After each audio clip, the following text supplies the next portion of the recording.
Shots fired as peaceful protests were coming to an end in Dallas, Texas last night. In the end, officers ambushed. 5 are dead, 6 wounded.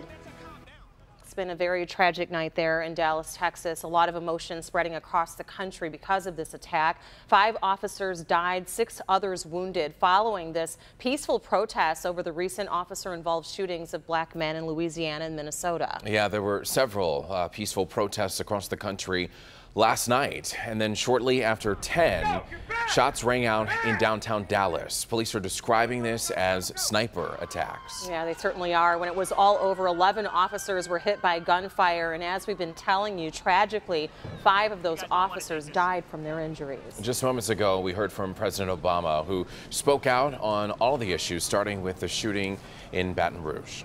Even as yesterday I spoke about our need to be concerned, as all Americans, about racial disparities in our criminal justice system. I also said yesterday that our police have an extraordinarily difficult job. You guys might want to take this. President Obama went on to say that the country must work together to overcome this awful tragedy. Also, NBC's Leslie Rangel joins us now with the very latest in Dallas. Peaceful protests in downtown Dallas Thursday night turned violent when authorities say 2 snipers opened fire on police. People leaving the protest took cover inside a parking garage as suspects fired on police, shooting some in the back in what has been called an ambush-style attack. I was walking, and the sniper just started shooting. Man, like all of the cops were getting shot, man. I just saw cops bending over. At least 11 officers were shot with multiple fatalities. 1 civilian was also injured.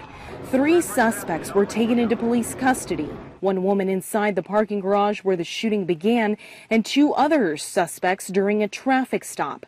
In the early morning hours on Friday, officers were involved in negotiations with a 4th suspect who shot at police inside a parking garage.